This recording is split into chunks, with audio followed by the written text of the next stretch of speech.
De l'école, sérieux, c'était vraiment difficile.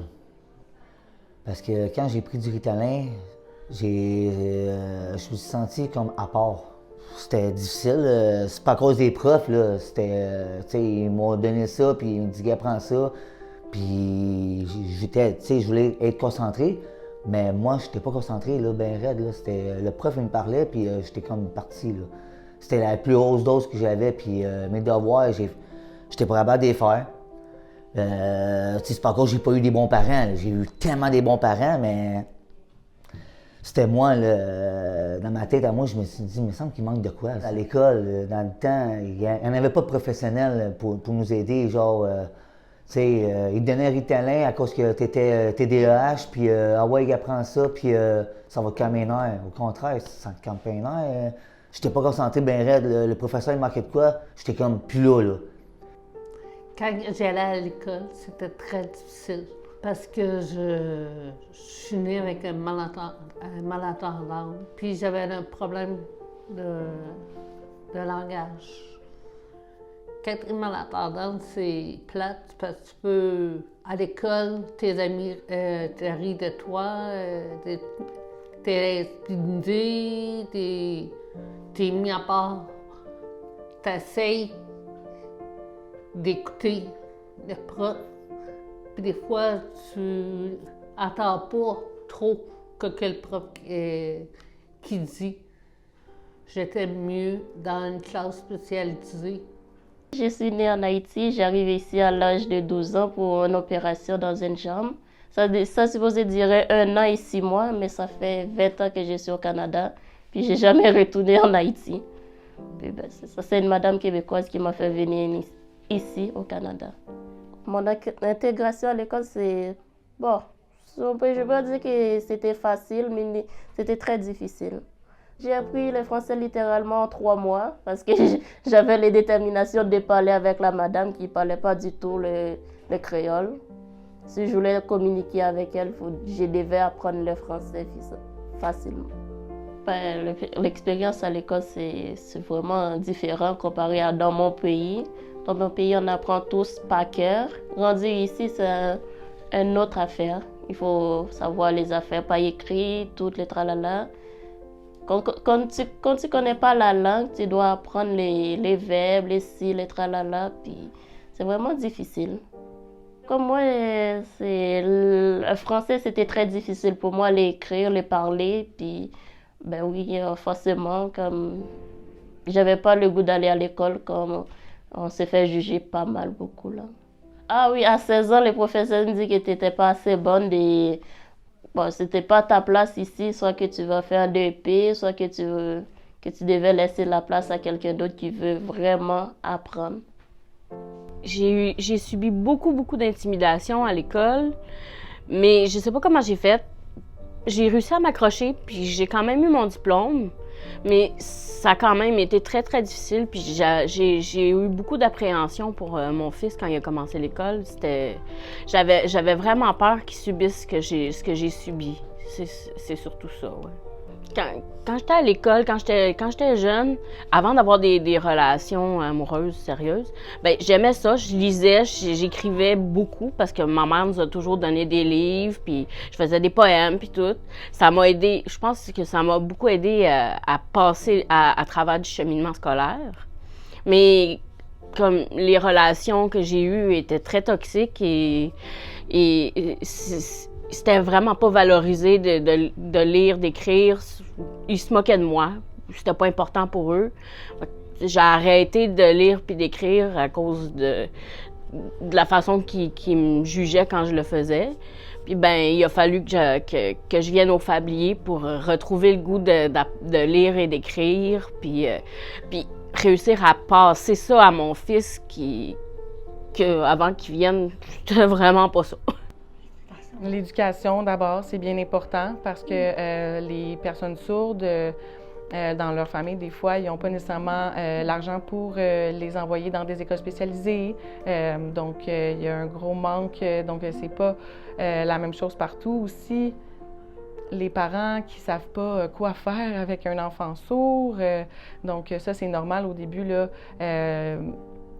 qui manquent d'éducation. Là, avec les années, là, ils commencent tranquillement. Puis aussi, la mentalité entendante et la mentalité sourde sont deux choses très différentes.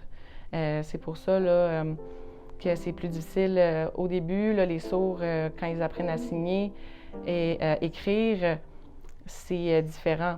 Donc, les sourds, c'est beaucoup plus visuel. Donc, c'est bien normal.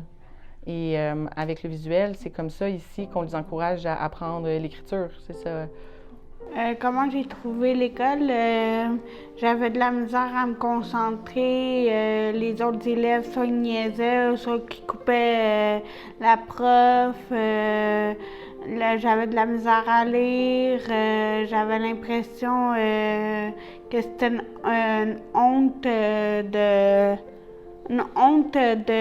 d'avoir d'être pas être capable de lire, d'être pas être capable aussi d'écrire, se comprendre soi-même.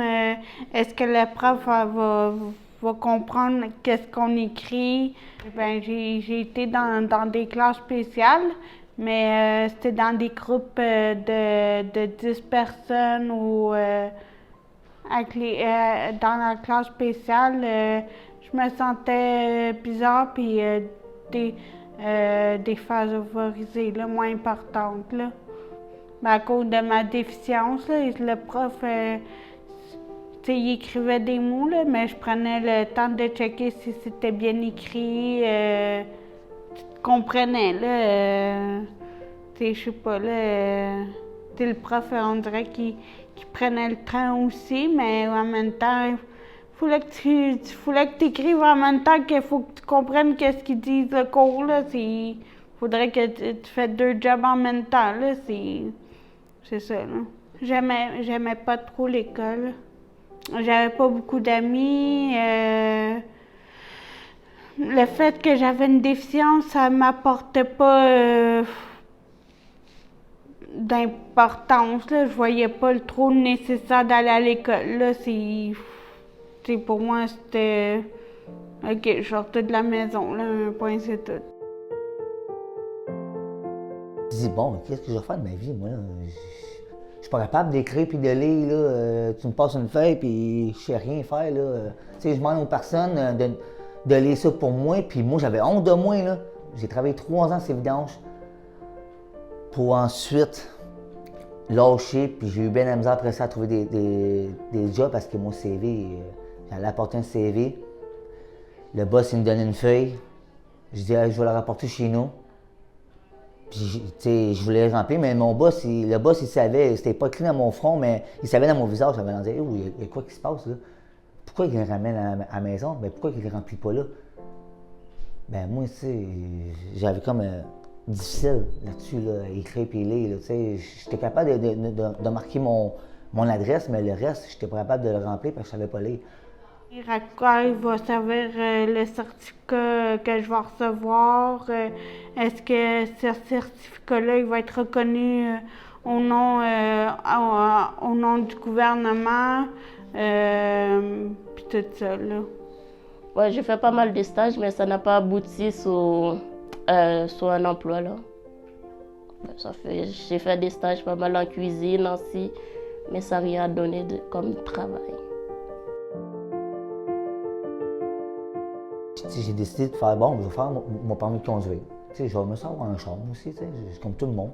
Je commence à répondre aux questions. J'ai une question que j'ai échoué. Je vais voir la madame. Puis la madame, elle me dit, là, monsieur, si vous ne savez pas lire et écrire, pourquoi vous venez passer le permis de conduire? Elle dit, retourne à l'école. C'est parce que t'es là pour m'aider, t'es pas là pour me nuire, là. Avant, même que je ne savais pas écrire, si je voulais écrire, remplir un papier pour le gouvernement, les gens devaient m'aider, même la prof. Je supposais renouveler mon visa, parce qu'il y a 6 mois, ça revenait vite. Mais même la prof ne voulait pas m'aider, va demander à quelqu'un d'autre. La direction, c'est la même affaire. Je finis par abandonner. Mais c'est la madame qui m'a fait venir ici, qui m'a aidé à le remplir pour ne pas être en retard, pour envoyer au gouvernement. c'est pas vraiment bien écrit le français, que tu dois remplir des papiers importants pour le gouvernement, tout le tralala. C'est très difficile quand tu dois demander de l'aide à quelqu'un. Est-ce que tu peux m'aider, soit que la personne ne veut pas t'aider, soit qu'il est vraiment bête, pourquoi tu ne le remplis pas toi-même, mais tu n'arrives pas à comprendre. Oui, j'ai eu des difficultés à remplir des papiers pour un emploi ou inscrire mon garçon à l'école. C'est toutes des difficultés que j'ai eues, comme c'est pas ma langue. Forcément, c'est très difficile de comprendre les papiers du gouvernement. Et même à la garderie, sont écrits en autre langue que tu ne comprends. C'est du chinois. C'est de longues phrases que tu finis pas comprendre. Comme l'aide sociale, quand c'est des affaires d'aide l'aide sociale, c'est ma mère qui prend le relais. La plupart des pharmaciens me donnent les médicaments, puis ils ne m'expliquent pas les médicaments parce qu'ils sont trop pressés à me le donner. Puis la plupart des médicaments, mais c'est ma mère qui m'explique comment je dois prendre mes médicaments, là. Ma mère, elle n'a pas de répit face à tout ça, là. Donc oui, la vie de tous les jours, c'est plus difficile au niveau de la lecture. Les sourds, sûrement qu'au début, c'est difficile d'apprendre à lire et écrire. Effectivement, là, c'est difficile de se débrouiller dans la vie sans ça. Mais quand les sourds se promènent, ils communiquent en signes. Puis apprendre, c'est pas vraiment ce qui est difficile, c'est que... par exemple, à tous les jours, les papiers et tout, là, tout ce qui est la paperasse, ça, c'est plus difficile. Par exemple, moi, dans mon enfance ou depuis que je suis petite, j'ai jamais appris là, à apprendre avec des papiers, avec les papiers du gouvernement. Mes parents ne savaient pas non plus et c'est normal. Donc, le plus difficile à tous les jours, c'est quand on rencontre une personne sourde, puis essayer de se débrouiller, puis... Moi, je parle, je suis chanceuse, mais si je rencontre une personne sourde, on peut signer ensemble. Mais si je rencontre une personne qui entend, je peux parler avec lui, je peux le lire sur les lèvres. Je ne suis pas sourde profonde. Si j'étais sourde profonde, j'essaie de rencontrer quelqu'un, je lui dis « Je m'excuse, je ne peux pas te comprendre, il faudrait qu'on se parle en écrivant ou que j'engage une interprète, comme en ce moment. » Les sourds, au quotidien, ont de la difficulté avec des entendants. D'abord, de la difficulté à lire, oui, effectivement. Donc, c'est pour ça, ici, ils viennent nous demander de l'aide. Merci à nos partenaires. Le projet La Cale se promène est financé par le Fonds québécois d'initiative sociale et est réalisé grâce à l'Alliance pour la solidarité de la Montérégie, en collaboration avec le ministère du Travail, de l'Emploi et de la Solidarité sociale. L'appui du comité Travailler, apprendre et se développer du développement social Vieux-Longueuil et celui du développement social Saint-Hubert furent essentiels au déploiement de La Cale se promène.